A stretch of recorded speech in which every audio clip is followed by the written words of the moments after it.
Students, मैं doctor Archana Tiwari, assistant professor SPC government college Ajmer. आज का हमारा टॉपिक है media selection of advertising. Advertising media के बारे में हम ऑलरेडी स्टडी थोड़ा सा कर चुके हैं, जिसमें कि हमने देखा था कि एडवर्टाइजिंग मीडिया का सिलेक्शन कैसे किया जाए, उसके कौन से फैक्टर्स हैं जिनको कि ध्यान में रख करके और एडवर्टाइजिंग मीडिया का सिलेक्शन किया जाना चाहिए।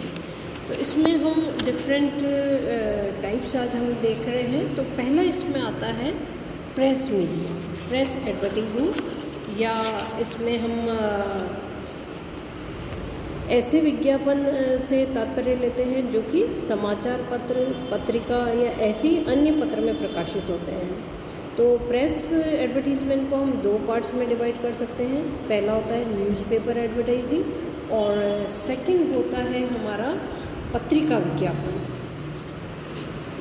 यानी कि समाचार न्यूज़पेपर या समाचार पत्रीय विज्ञापन के बारे में अगर हम देखें तो इसके अनुसार समाचार पत्र एक प्रकाशक है जिसका लगातार या बार बार प्रचलन होता है और जिसका उद्देश्य वर्तमान घटनाओं की सूचना देना, कुछ विशिष्ट विचारों को प्रस्तुत करना या किसी विशिष्ट संस्था या वर्ग के लोगों का प्रतिनिधित्व करना होता है। और अगर सामान्य रूप से हम देखें तो यह एक सार्वजनिक पत्र है जो समाचारों, विज्ञापनों और सामान्य विशिष्ट हितों में संबंधित बातों का प्रचलन करता है। तो समाचार पत्रीय विज्ञापन को दो प्रकार से हम डिवाइड कर सकते हैं। पहला आता है क्लासिफाइड एडवर्टाइजिंग या वर्गीकृत विज्ञापन, और दूसरा इसमें आ सकता है डिस्प्ले एडवर्टाइजिंग या सुसज्जा विज्ञापन। वर्गीकृत विज्ञापन जैसा कि आप देखते हैं न्यूज़पेपर में, इसके नाम से भी स्पष्ट है कि डिफरेंट टाइप्स के जो एडवर्टीज़मेंट होते हैं वो डिफरेंट कैटेगरीज़ के लिए, जैसे कि अपॉइंटमेंट्स है या टेंडर्स है, मैरिज से रिलेटेड हो सकते हैं, नीलामी से संबंधित हो सकते हैं, उसमें बटे हुए होते हैं। और इस तरह के जो विज्ञापन होते हैं उसमें डिस्प्ले का या सुसज्जा का अभाव होता है और बहुत ही लिमिटेड वर्ड्स का भी इसमें यूज़ होता है। तो इस प्रकार के विज्ञापन से एक बहुत बड़ा लाभ ये होता है कि इसमें बहुत कम एक्सपेंसेस होता है, और सबसे बड़ा डिसएडवांटेज इसका यह है कि कई बार जो रीडर्स होते हैं इस तरह के एडवर्टीज़मेंट को पढ़ने से चूक भी देते हैं। दूसरे तरह का आता है इसमें डिस्प्ले एडवर्टाइजिंग। तो सुसज्जा विज्ञापन को हम अवर्गीकृत या अनक्लासिफाइड एडवर्टाइजमेंट भी कह सकते हैं। तो विज्ञापन समाचार पत्र के फर्स्ट पेज से लेकर के लास्ट पेज तक हो सकते हैं, और इनमें आप देखते हैं कि पिक्चर्स हो सकती हैं, डिफरेंट कलर्स हो सकते हैं, विभिन्न प्रकार के टाइपिंग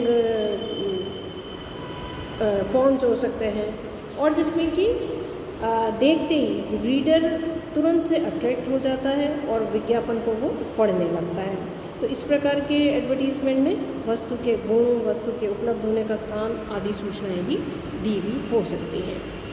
इसी तरह से समाचारीय पत्रीय विज्ञापनों के लाभ अगर हम देखें तो पहला लाभ इसमें आता है विज्ञापकों को लाभ। एडवर्टाइजमेंट जो कर रहा है उसको लाभ होता है क्योंकि उसको एक विस्तृत क्षेत्र मिल रहा है। साथ ही साथ ये लोडशील भी हो सकता है, तत्काल प्रदर्शन इसमें हो सकता है, डेली बेस पे इसका पब्लिशिंग होता है और चित्रों का प्रयोग भी इसमें संभव हो सकता है। साथ ही साथ ये इकोनॉमिक होता है, टाइम टू टाइम एडवर्टीज़मेंट इसमें किया जा सकता है, और पर्टिकुलर क्षेत्र का, विशिष्ट क्षेत्र के विज्ञापन भी इसमें संभव हो सकते हैं। और विभिन्न क्षेत्र के सामाजिक रीति रिवाजों के अनुसार भी इस तरह के विज्ञापन संभव हो सकता है।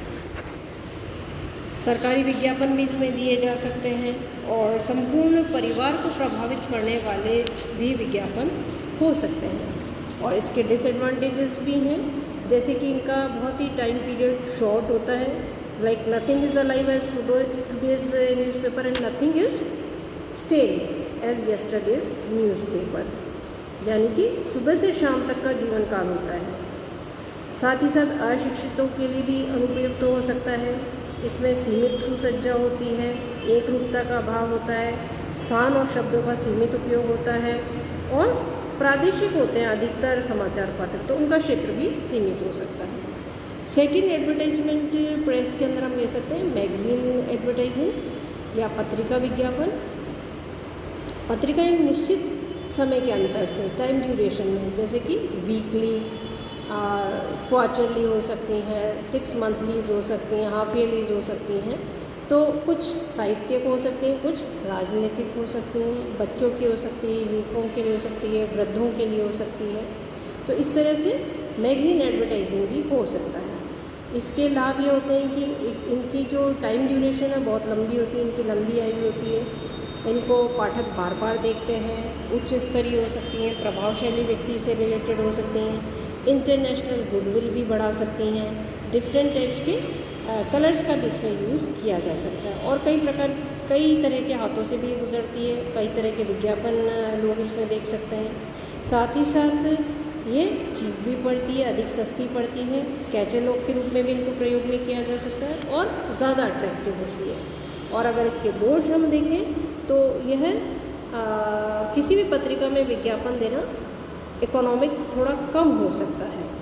साथ ही साथ अगर निम्न आय वर्ग के लोग हैं तो उनके पास बहुत कम पत्रिकाएं पहुंचती है, साथ ही लोच का भी इसमें अभाव होता है, और प्रत्येक पत्रिका समान आकार की नहीं हो सकती है। तो इस प्रकार से प्रेस एडवर्टीज़मेंट का आज हमने देखा है। कल या हमारा जो नेक्स्ट लेक्चर होगा उसमें हम देखेंगे आउटडोर एडवर्टाइजिंग।